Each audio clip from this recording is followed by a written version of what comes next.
Enwek fidgeted with his knife, feeling the edge with his palm. It had gone dull, a bit like him, he thought, and was now overdue for a sharpening. It had been years since his skills had been tested. Instead, he was stuck overseeing an observation post that was formerly a Dakaran village. At this point, Enwek figured this to be a retirement of sorts, a reward from His Majesty for all his work. The view of the mountains was nice at least, but a bit soured by what lay in them. The last Dakaran cities lay within a geological oddity nicknamed the Bowl. The Bowl is a ring of tall mountains surrounding relatively flat land with a large spring in the centre. The mountains are too high for most Feek soldiers to fly over, let alone an army. There is, however, an opening, a river that cuts through the mountains, leaving a corridor for invasion. Unfortunately, the Dakar have it defended extremely well. Even taking the city that was at the opening of the corridor cost many Feek lives. A knock came to Enwek's door, quickly followed by one of his officers stepping in.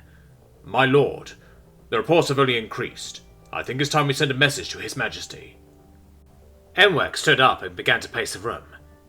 "Tell me, why do you think they would draw valuable resources and soldiers from their most important defensive points to put in their capital, a city that is farthest from our reach?" "I would assume that they are preparing to mount an attack or draw some of our forces from Chibus, my lord." Enwek stopped and tapped his beak for a moment. "Neither of which seemed likely or make much sense." He seemed to ponder for a few more moments before turning back to his officer. "Send a messenger. Tell the Emperor of the situation. He'll know what to do if anybody else doesn't." Without another word, the officer stepped out with haste. Enwek sat back in his chair. He felt that something bad loomed on the horizon, and that this was only the start of it. An all too familiar sight. A blank room with no more than a table and a couple chairs. For the first time in a while, he was alone. Hartosh rubbed his eyes. Hopefully this was the last of it for today. Was it even the same day anymore? Had dusk turned to dawn? Not that it changed much in his current situation. The silence was broken by a door being creaked open. The one responsible for the noise stepped into the room, holding a small stack of papers. He walked to the other side of the table and sat down, seemed to pay no mind to Hartosh as he looked through the papers. Upon closer inspection, Hartosh could see 3 black bars and a white collar. It was evident that he was an admin officer, and the highest rank of his class at that. The officer looked up at Hartosh. He seemed to be looking him over. Now that they were looking eye to eye, his neck came into view, revealing a large scar across his throat. He stared at Hartosh for a few more moments before speaking up in a deep, gravelly voice. "I'm sure you've got quite the story to tell. However, we're going to have to keep this brief for now." "That would most definitely be preferable, sir." "Good. Straight to the point. I am Master Chakwia, and I'm your new commanding officer. You are now part of an intel project regarding the ISFA. That, however, is all you need to know at this time. I want to know what you know about them, not about their numbers or their military technology, but what you know about their language and culture, however limited that knowledge may be." "Sir, with all due respect, but as a military intelligence officer, wouldn't you want intelligence on their, military?" "It's a complicated situation, something that doesn't need to be explained at this time. I have my orders and you have yours." "Well, I haven't learned much, but I've learned a few words. The most important of which I can think of is that they call themselves humans, though I'm not certain of that. I may have misunderstood. Though I can think of a few mainly pertaining to food. That's how they coaxed me into trying to speak with them." Hartosh continued, listing the few dozen words he memorized from his time with the ISFA. His commanding officer listening attentively to him and noting down things on the pad. He also briefly discussed customs he observed of the humans and how they comported themselves. "That's enough for now. There's much I need to go over before anything else happens. Until then, you'll be held in this facility, though I'm sure you'll find your room more than accommodating." Before Hartosh could interrupt him, Chakwia stood up and exited the room, 2 guards entering as he exited, motioning to follow them. They ended up going far, wandering the maze-like halls of the fortified military base. Many checkpoints slowed their progress, and it was some time until the guards positioned themselves on both sides of a door before stopping and talking to him. "In here," said one. Although not cuffed, Hartosh certainly felt like a prisoner. Reluctantly, he entered the room and found himself in a medium-sized apartment. Some basic furniture adorned the room, but they seemed to have been simply placed here, without any care for aesthetics or style. In the left corner of the room was a soft pad for sleeping. A small raised sofa was also present and placed next to the only entertainment feature in the room, a small library with various types of books and a handful of logic puzzles. It was very basic and there was nothing wasted on decoration, But one thing intrigued him. A door at the back of the room on the right side. Curious, he opened it and stepped forward. His feet became wet from the water as he stepped down on the first step of the bathing hole. 5 steps led down into a small, squarish hole filled with water, in order to wash oneself. This was unlike any barracks he had seen before. Perhaps it was intended for officers.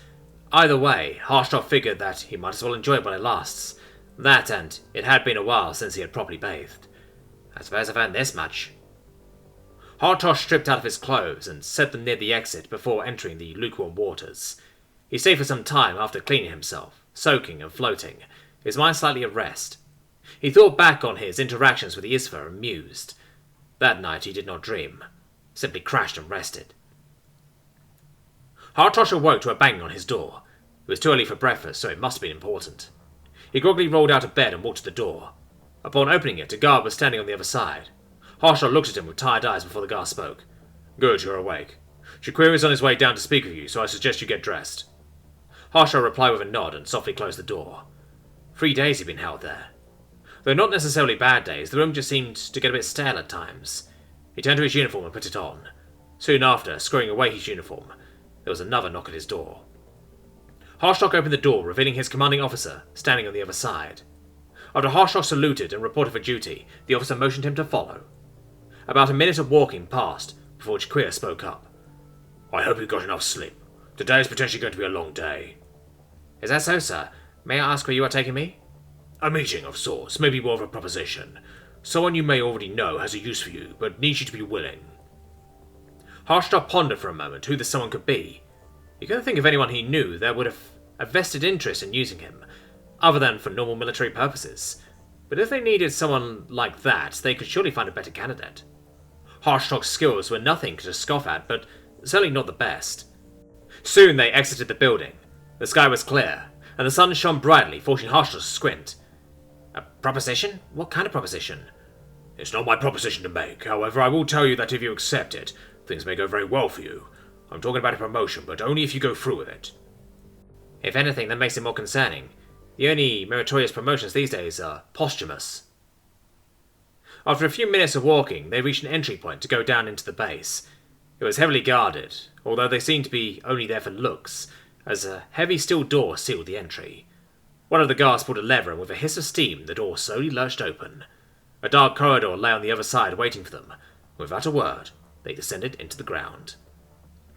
The dimly lit hallways and corridors of the underground part of the base stretched on for at least a few kilometers in each direction. The above-ground footprint of the base seemed relatively small in comparison.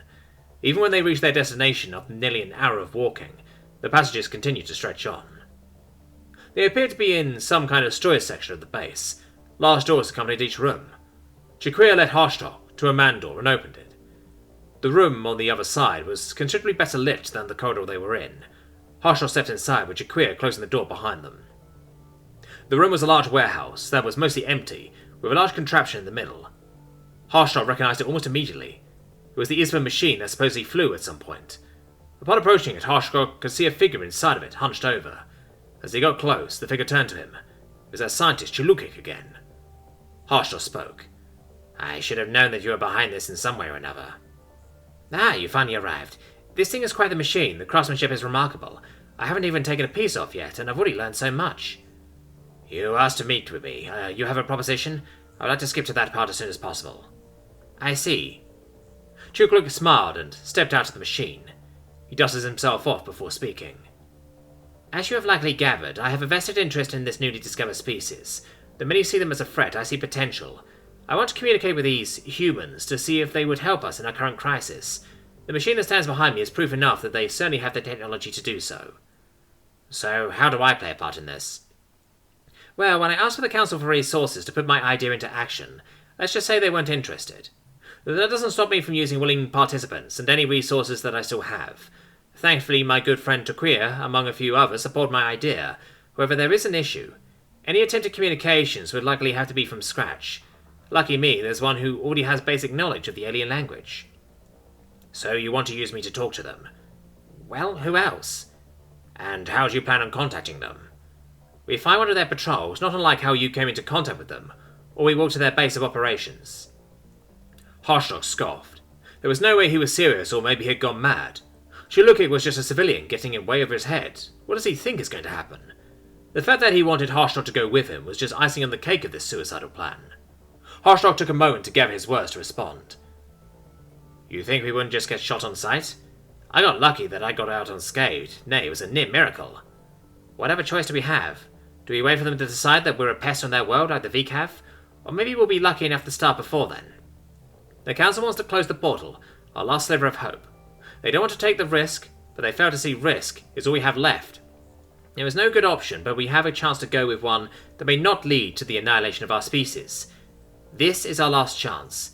It's all or nothing, and the decision lies on you. Chilukik grabs Harshdog's shoulder and looks him in the eye. He takes a deep breath and with heavy words asks, Harshdog, will you help me? Will you take the most important risk of your life, even if it may get you killed?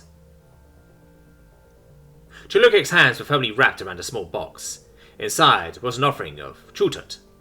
They would bring no weapons on their trip, and the offering was a last-minute decision by Chiquia, just in case they had to calm a situation. Chilukik stuffed the box into his coat pocket. He grabbed his backpack and strapped it on before turning to Harshdog. Are you ready? We'd best not waste any time. As ready as I'll ever be. Let's get this over with. Reluctantly, Harshdog stepped out into the cold night, with Chilukik following close. It was decided that it was best to leave at night to avoid detection, until they could reveal themselves in favourable circumstances. As they left New Hope, their eyes adjusted to the darkness, revealing green streaks across the sky that grew brighter as they hiked. This anomaly was known to happen on Tharariniath. However, no Dakar had been able to go to the proper latitude to witness it in years. As they walked, they were left in near complete darkness as the lights from New Hope disappeared behind the hills. Hours passed and Chilukik grew exhausted. He wasn't nearly as fit as Harshdog, not to mention the high gravity. The sun was peeking over the horizon when Harshdog stopped and pointed. There it is. It took a moment for Chilukik to process what was going on, and for him to look over at what Harshdog was pointing to. There, in the distance, well lit and fortified, was the human base.